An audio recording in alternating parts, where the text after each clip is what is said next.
Hey, what's going on? Walk-ins, welcome family. 2026 kickoff. Happy New Year. Glad to be here with you. I'm fired up for a new year. There's a lot of good things going on. 2026 is already off to a great start. I'm hanging out with my buddy Michael Ray. We will continue to be your host this year for the Walk-ins, welcome podcast with Nick and Michael. No changes there. Yeah, no changes there. Happy New Year, my friend. Happy New Year. Or as Addie would say when she was 3 and 4, Happy New Year. I love that. I love that. Does your New Year happen at midnight or 11 like us? Because we're Central Time and watch New York. For Addie, it happened at 8 p.m. Oh, that's what I'm And we talking watched last year's thing and didn't care. And then this year, we weren't watching the ball. We were watching the final episode of Stranger Things. Well, listen, I don't want this to turn into a Stranger Things episode. I believe. There you go. But very quickly, I being a Gen Xer, I feel like that whole show is like a download of my childhood. Except there's monsters and all that, and that doesn't exist. But other than that, you know, all the nostalgia buttons are hit in that show. But we're not going to do nostalgia today. This is a throwback episode. We're going to be talking about 2026 and specifically what's going to change, what's going to reset, what's going to be different in 2026 to make sure that you are set up to win as a clinic. And it's not going to be a continuation of 2025. Right. It's just not. Here's things. We were seeing this at the end of 25, and it's just going to get, I don't want to say worse, but you have to know it's coming. Costs are going up on ads, period. Yep. They're going up. And that's not just your industry, across the board. Yeah. Well, they're raising their prices. Yeah, I mean, there is no because we're part of a big mastermind of agencies, and I've seen multiple posts in HVAC and always said, "Hey, the cost of running an ad is just more expensive. Like the platforms are just charging more." That's right. You've seen it in your social medias. You've seen it in your TikToks. You've seen it in your reels. All the things. AI is saturating social media right now. It's painful. I almost don't like. I because I do this all the time. I can see AI, but it's becoming more difficult. It's becoming more difficult. It is. I mean, if you compare AI from a year ago to now, you're going like, oh, yeah, that's pretty obvious. Now it's like, because there was one I saw, it was Stranger Things. It was behind the scenes. I was like, that's pretty cool. And then they're like, no, that's AI. It's like, man, that looked real. Yep. That looked so real. But because of that, you're not trusting as much on what you see, read. I mean, you kind of question everything you see, especially if it seems too good to be true. Yeah. Like you just start to question all of it. Yeah. So you're seeing a decline in trust. Mm-hmm. And then also what we're seeing as a trend that I think is going to ramp up is consolidation. And what I mean by that is private equity coming in, purchasing brands and consolidating them into one. So you're going to see all of that. That's I personally think going to do more damage than good, but that's first Nick's second opinion, right? Another thing, clinics are going to do more marketing, but they're going to get less ROI. Yeah, right? I mean, and that's mainly because of all the things I just mentioned. Yeah, all the costs going up and so forth. And it's just and we'll go into this too. Like the one trick pony doesn't work in marketing. Yeah. And they're at for it's kind of funny in our world, in digital world. There's usually the one trick pony that does a lot of cool things, and then the other ones help. But over time, those start to become saturated, and then you have to like start spreading out. It's the classic "don't put all your eggs in one basket" situation. Right. Same thing with digital. From back 15 years ago, there was the Facebook basket. You could put all your eggs in that basket 15 years ago, and it would produce all day long. And then that fell apart. And then Google's been around. Of course, Google Ads has been around since like 1999. And it's had up and downs, but consistency. But overall, like there's so much you can do in that. There's saturation points. And so I think that's that reminder.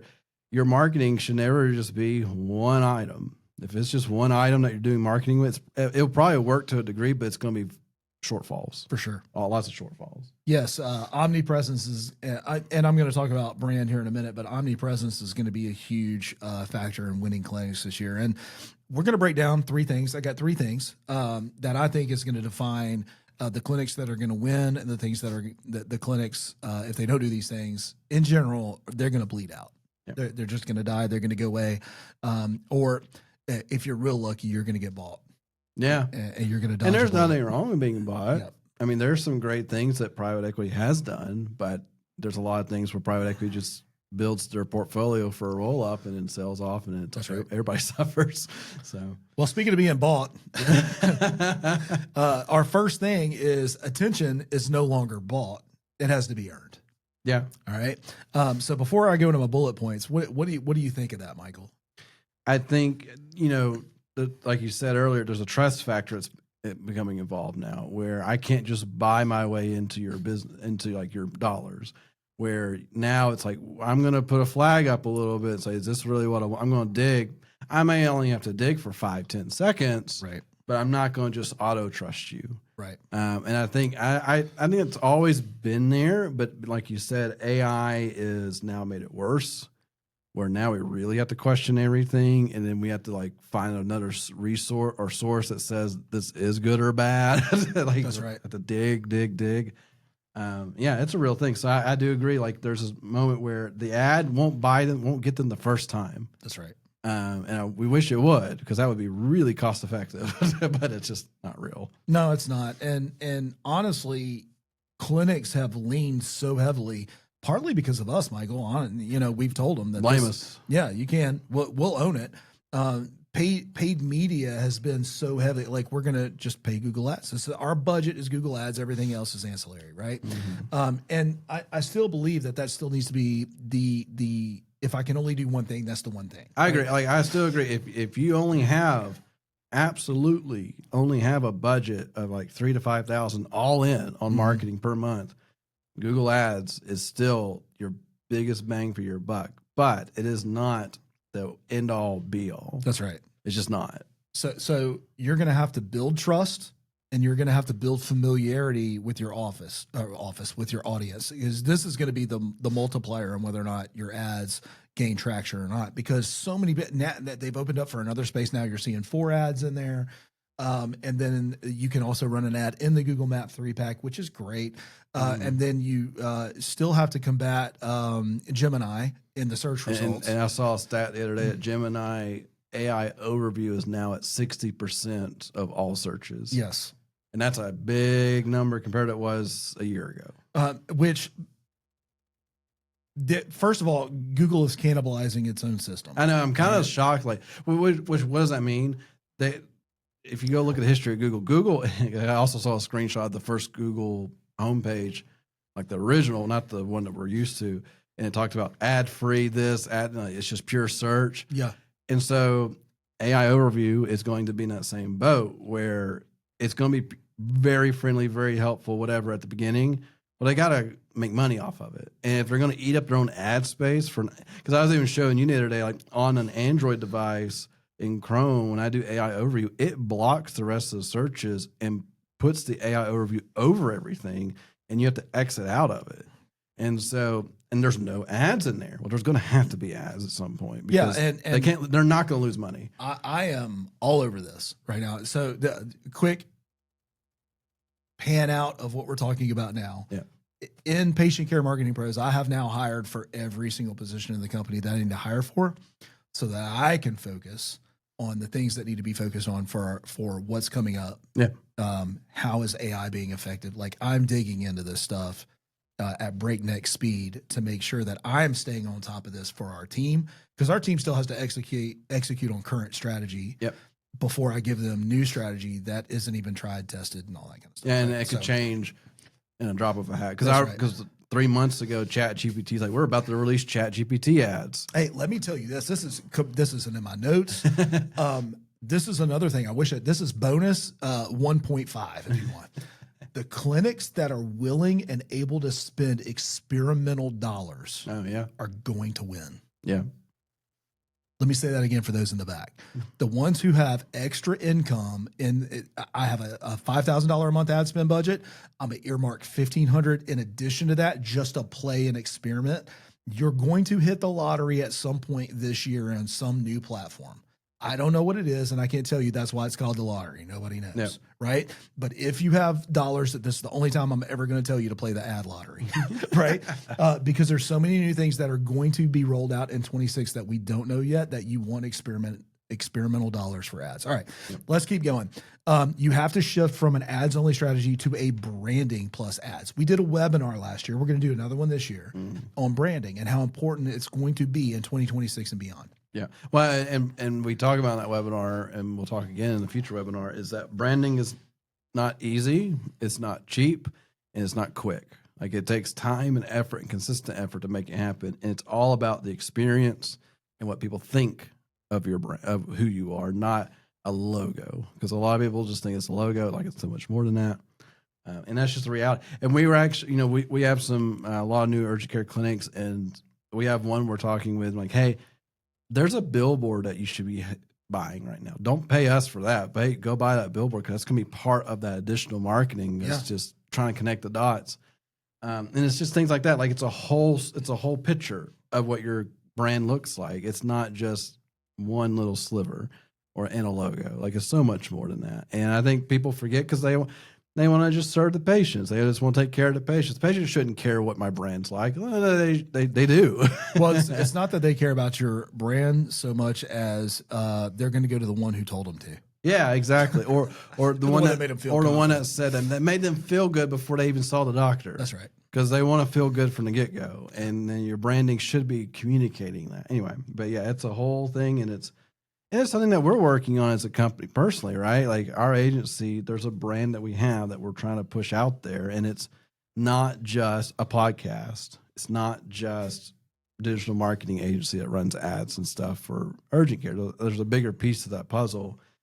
We even joke that our Walk-Ins Welcome brand has more pull and power than our PCMP brand. And if you don't know what PCMP is, that's part of our issue that we're working on. Yes, exactly. Right? So we're not perfect at this. Well, what we want you to do is think, how can I let my doctors and my PAs and my NPs, as faces of the company, provide more visibility, right? How can you get them on your social medias? How can you get them more in the public? How can you get them more in events? There's a movie called Jerry Maguire that I think most people know. It's getting old now. It is, but I still love it.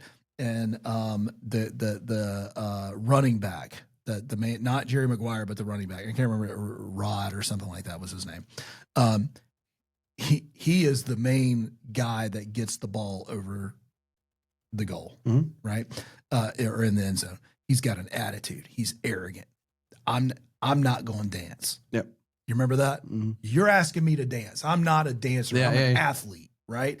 I'm a doctor. I'm not a performer. Yeah. Well, you know what? When Rod got out there and got excited and did a dance in the end zone because he scored a touchdown, his career exploded, right? I hate to tell you this. If you're a doctor listening to this, you need to be visible, more visible on your social medias, more visible in the public. I'm not telling you to dance, but I'm kind of telling you to dance a little bit. Like, be a personality. Well, you know, that kind of that came to my mind just now. And we know, and doctors know this, your bedside manners is more of a treatment than the treatment you gave. Where they're a patient's reflection of how you treated them, how you made them feel, gives you a better 5-star review than they gave me the shot that I needed and then they said bye. You know, like I think for those who are struggling with the idea of branding, just think about if you improved your bedside manners, because that's been talked about, you're going to get better reviews and a better experience for your patients. Not about the treatment anymore. Same thing with the branding. If you improve your branding, you're going to have better experiences for your patients, and it's going to help your overall company grow. We had a pediatrician when Connor is 17 now. He's my oldest. But when we were in Memphis, we had a pediatrician. Skinny dude, had a smoking jacket, smelled like a cigarette, and called our kids, Connor, he called him a boogerhead. We still talk about this doctor today. Because he smelled like a cigarette, he loved my child, and he treated him well, and he called him a boogerhead. He did not look anything like a doctor. He didn't. What I said, if you can picture a smoke, think wool and plaid. Like, oh, nice. Brown. Yeah. Like dingy. And he was probably 45. Oh, wow. Like, in my head, he's like 80. Yeah, no, he was like 45. Just nothing you would think out of this doctor. He was a whole vibe. But I'll never forget him. We still talk about him today, 17 years later, and we don't even live in Memphis anymore. Do you know the name of his clinic? No, I just know him. You just know him? Yeah, Dr. Bard. But anyway, the point I'm trying to make is like, I remembered that whole experience. And I can't even tell you who our pediatrician is now. I have no idea. And I'm pretty involved with my children. Listen, in 2026, the cheapest lead isn't the cheapest patient value. It's the one that already trusts you. Yeah. You've built trust, and the keyword didn't drive them to your clinic. The keyword is just there when you needed it. Yeah, that's and that's something too that's marketing like 101 type stuff. The lead that already trusts you, the lead that you've already had experience with, is the cheapest one to get back in your door. Correct. Period. Like there's no, a recurring patient is a much cheaper patient to keep than it is to go find a new one. Correct. Every time. All right, let's keep going. Thing number 2. We're just now on thing number 2, but this is good. Conversion systems will matter more than the traffic. Okay, What does that mean? Well, there's traffic coming to your clinic. There's traffic that's coming into your website. I'm talking about the digital side. There's traffic driving by your clinic. Yes, yes. But if everybody sees you, but nobody takes action, what's the point? Yeah, exactly. Right? So there's traffic everywhere. It is so easy to get a click. It is so easy to get a click. And we actually ask, when we're onboarding a new clinic into Patient Care Marketing Pros, we ask them the question, do you want to be found everywhere, or do you want to be found when people need you and can convert? Yep. And it's amazing to me how that isn't always, I want them when they need me and can convert. They just want to be seen everywhere. Right? Yeah, there's this mindset. I mean, it's kind of like, I will say, I think one of the biggest challenges of digital marketing is that it's actually kind of hard to visualize what we do. Right. And from a pure like billboard or radio or TV, I can see it. So in their mind, they're like, well, I don't want to be seen anywhere. I want my billboard to be everywhere. Yeah. Where they can't escape me. Buy billboards. Yeah, then right. I think there's a place for that. There is. It's not on Google Ads. And I'll go ahead and tell you, here's a quick win right now for you. If you have a billboard within 50 feet or 100 feet of your clinic, buy it. Yep. Every time. And you're going to have an arrow that points down and say, urgent care today, now. If you're an urgent care clinic near another urgent care clinic that has a billboard, yes, buy it. Yeah. I was in Memphis. Lock them out. I was in Memphis visiting my family over the holidays, and there's this really nice gym, standalone gym, and it's like French Riviera or something like that. But on the billboard that's in their parking lot, oh man, is 24E. It's like you come visit us. We're always open. Yeah. Or like we're only $15 a month or $20. Yeah. I mean, it's in their parking lot. Yeah. Like, think of a giant parking lot and a billboard smack dab in the middle of it, so right funny. in between parking spots. Billboard. That's so funny. But no, I would encourage, like, if you have any clinics right now, especially multi-location clinics, if you're not sure there's a bill, like, let's say you have 10 clinics and like, I haven't been to all of them recently and I haven't checked, pull up a Google Street View and look around. Is there a billboard sitting there? Cool. Go buy it. Right. It's probably Lamar. Call them up, get something. And you're just going to put in there, like, I want them to, the arrow to point at me. I want it to be like, we're open these hours, whatever it is, because we know when people need an urgent care, they need it now. And so if they're driving, like, I feel like I really need to go to the doctor, and they look up, urgent care. Oh, okay, cool. Because one of the problems that most urgent cares have, you don't look like doctor's offices. Correct. You Correct. look like other things. You know what's really funny about this? This has nothing to do with your conversion systems. I do want to get back to that core idea. Sorry. We were talking about traffic being abundant. We're talking about traffic, and it is. But what I'm talking about here, I was trying to convert them. No, it's great. Let's talk about that conversion. So we already know clicks are easy to buy. Cost per thousand is so easy, but patients are impatient. That's kind of funny. They are. Patients are impatient and they're comparison shopping.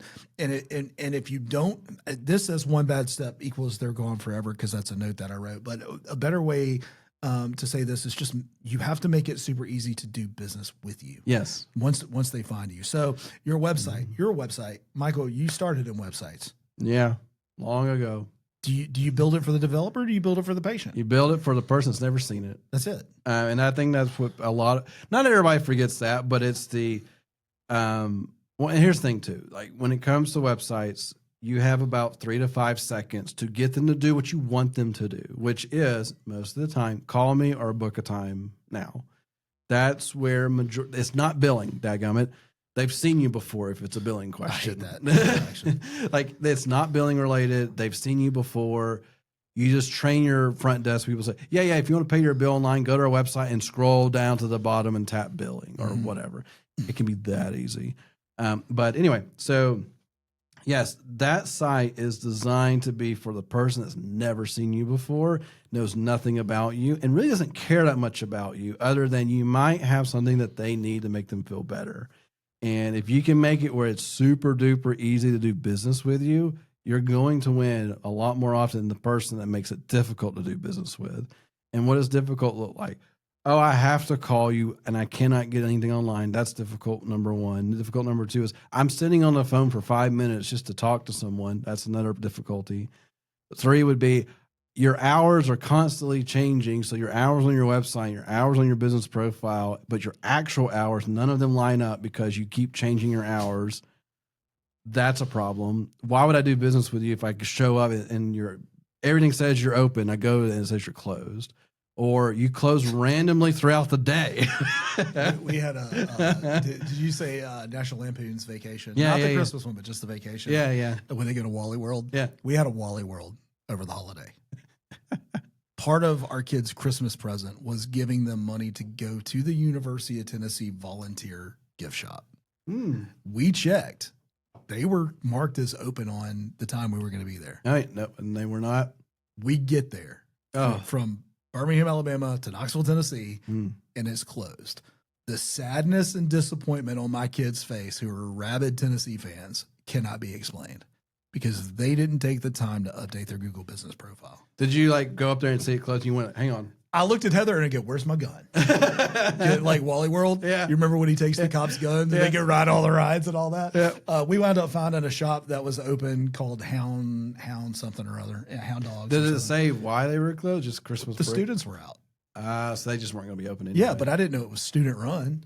Yeah, okay. That makes more sense, but that's we still bad. checked. Like we checked with Google. It said it's open. It even said while we were standing there that it was open. Because nobody took the time to. But clearly, their marketing department at Tennessee sucks. Did you leave a review? I did not. I mean, nor should I. But I'm not saying anything bad about my school. Anyway, all right. Here's what we have to fix. Your website. Branding. Your website is built for your patients. It's not for your feel good. Well, and here's the thing too. Chances are, if your urgent care website, after you've approved it and it's launched, you probably haven't looked at it in 2 to 3 years anyway. That's right. That's right. I mean, it's funny. We're about to redesign one of our websites that has been the same website now for 6 years. So we got to do the same thing ourselves. No, listen, your traffic, the traffic without a conversion layer will not lead to patients. You have to have that conversion action. You have to have your call to action proper on your Google business profile. You have to make it easier for them to schedule online. That is what's going to drive patients. They're looking for ease of access. Ease of access. Ease of access. There you go. Think that. Number 3, retention and lifetime value will separate survivors from the scalers. Are you a survivor or are you looking to scale your clinic this year in 2026? Do you just want to survive it? Or are you just trying? Let me ask you this, because somebody asked me this question. Do you want to live the same year that you lived last year? It's okay if you do. You may be having a great year. Good for you. That is but that's not everybody listening. You asked that question the other day, and I was fascinated by it because I'm trying. It makes me want to think what was wonderful years like. What does a wonderful year look like to me? And trying to think about what did that mean? Because I think the challenge that we run into personally is our brain defaults to blocking bad things, and so we can only remember some of the good things out of certain, and we forget about the bad parts. But right now it's fresh enough. Do you want another 2025? If you're saying no, cool. Yeah. And guess what? You have to change something. That's right. That's right. And there's nothing wrong with change, right? My mentor says what you focus on expands. Right. Improves and expands. What you focus on improves, changes, or expands. That's the best way to say it. Or goes away altogether because it needed a big change. but retention and lifetime value, that's going to be a game changer for 2026.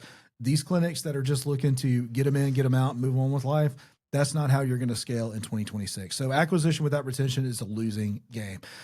Your cost your customer acquisition cost is up. We already know that. Yep. What used to be a $30 patient is now a $45 patient.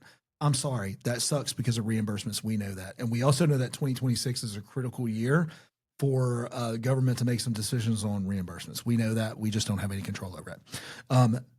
Private equity. If you're looking to get acquired, lifetime value is key ingredient. Okay. And then clinics rely on this one and done visit, that revolving door business. They're just going to get crushed. So, what winning clinics do, Michael? Let's talk about this for a second. They're actively market through email. They're actively marketing through text message follow up, through their systems. They're sending out seasonal reminders. And then most of the EMRs out there, I know Xperity does this for sure. Athena may do this as well, is they do condition-based re-engagement. Yeah. And condition-based part is pretty interesting because if you know what was why they came in originally, it's like easy follow-up, right? And then it's easier to get, if that patient had a good experience, it's pretty easy to get them to come back. Because like, why would I not go somewhere? Why would I, if I'm familiar with it, I'll go back. But if I'm familiar with it and I had a bad experience with it, I will not go back. So thinking through that as well. There's a question to the audience is, can you confidently say that you have sent some type of communication to every single patient that's come through your door after they left? Right. And it's not pay your bill. That's right. No, that's right. You're spot on. So, patients, they're not coming back to you because they want to come back to you. Right.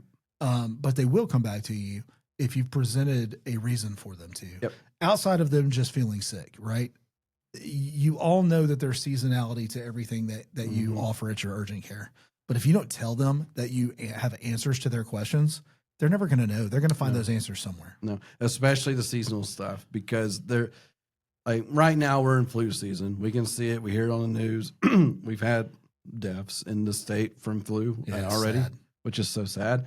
Kids dying. It's just mind blowing. But anyway, so like this right now, you have lots of people who are sick. Well, in about a month or two, you're not going to have as many people that are sick, but they'll be coming up to like, oh, I got to get my sports physical for my kid. That's for some type of sports coming up, or it's springtime. I got allergies, all these things. How are you telling them that you can still help them? Are you telling them that you can still help them? Or are you just hoping that they do a search and they find you again? Don't hope, be targeted. That's good. That's good. Well, listen, we already talked about the easiest patient is the one that already likes, knows, and trusts you. Yeah. That's the easiest patient to get. But the most profitable patient is going to be the one that already saw you. Yep. Right? Once you get them, keep them. Yeah. Keep them. I talk to my team all the time. Why do we care so much about keeping our clinics happy, loyal, raving fans of Patient Care Marketing Pros? Because it is easier to keep a client than get a new one. Every time. That is the same thing with your patient. It is easier to keep a patient happy than to get a new one. There's a lot less competition if you already have them. And if you also in that same breath, if you have a patient that you're like, please don't come back, that's okay to push them away. We've had a couple of clinics that we've said, hey, we're probably not a good fit for you. Bye, Felicia. And that doesn't mean we're mad at them. That doesn't mean that we want them to fail. It's just we're not the service. But it goes back to, we love when any business, when you have a customer that loves and cares what you're doing and wants you to win, and they keep coming back, they're just, that lifetime value just keeps adding on and on. Because that $200 patient over 5 years can be worth thousands to you, and you want to serve them again. That's right. And that's just a huge change from here comes a brand new patient that cost me $40, $50 to get in the door. I don't know if they're going to be a good patient or not. I treat them. I hope they give me a good review versus these people love me. That's right. And they're going to keep coming back. So. Well, hey, listen, we are here to serve you in 2026 and beyond. We're here. Let me give you a lay of the land. First of all, we have a strategic webinar scheduled for already planned. For every single month this year, a webinar that's going to help you. It's not there to sell you anything. It's there to take care of you, to give you information that we are finding as we work with the hundreds of locations that we work with already, to give you information to help propel your clinic forward. Thing number one. Thing number two, Michael, we have a mastermind coming up. All right. Why don't you take a minute and talk about that? Yeah. So we have a mastermind coming up here in Birmingham, 4 hours away from a beach for those who care.